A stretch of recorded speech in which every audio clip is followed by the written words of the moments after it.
Добър вечер и със спортните новини. Днес е исторически ден за Левски и ЦСКА. Двата отбора имат нови собственици. Кой поема червените, по-късно в емисията. След 11 годишно управление, Тодор Батков се оттегли от Левски. Той обяви официално днес, че си тръгва, а акциите му ще бъдат разделени поравно между Иво Тонев, Александър Ангелов и Николай Иванов. В последната си пресконференция като собственик на Левски, Тодор Батков направи емоционално изказване и на няколко пъти не успя да сдържи сълзите си, връщайки се назад във времето към успехите и неуспехите на чело на синия клуб. Действително, това, че аз нямах потенциала да продължавам по този начин да финансирам клуба, е една от причините и за не толкова добрите резултати. В природата и в човешки живот няма нищо вечно, единствено вечен е Левски.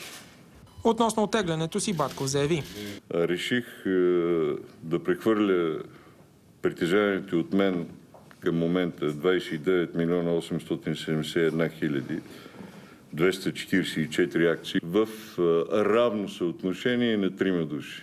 На Иво Тонев като физическо лице, на Александър Ангелов и на Николай Иванов.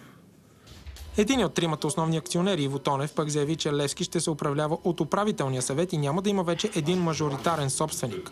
Колко ще са акционерите? Водим доста напреднали преговори с една много голяма компания, която може да ни бъде основен спонсор, но може да бъде и акционер. За сега бюджетът на Левски е гарантиран за следващите 3 години и е в размер на 6 милиона и половина лева на година. Преди минути промяна на собствеността настъпи и в ЦСКА. Гриша Ганчев заяви официално пред агенция Блиц, че поема сегашния клуб заедно с един от основните акционери Юлиан Инджов.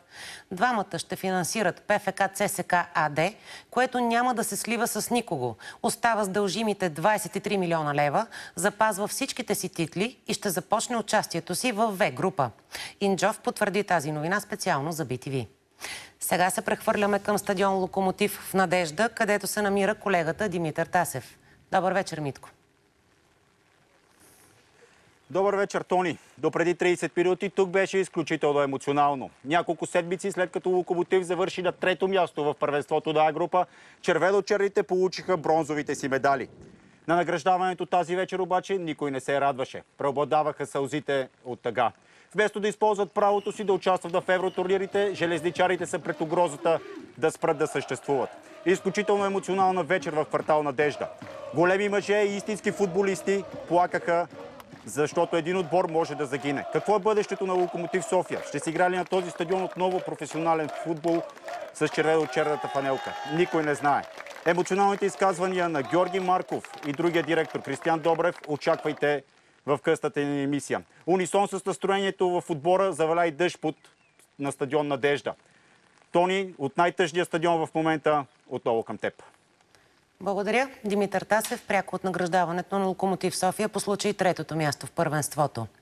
Цветана Пиронкова се класира за четвъртфиналите на тенис турнира в Избърн, след като победи с 2-1 сета Доминика Цибулкова от Словакия.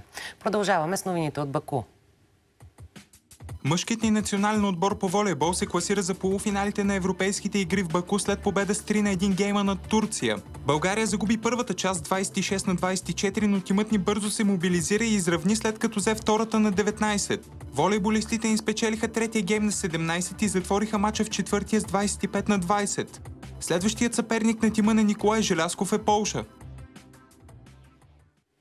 Джакпотът в играта Бинго Милиони оцеля и днес. Следващото тегляне за голямата печалба е в събота. С това се разделяме. Следва прогнозата за времето. Сеймо Чолаков. Приятна вечер!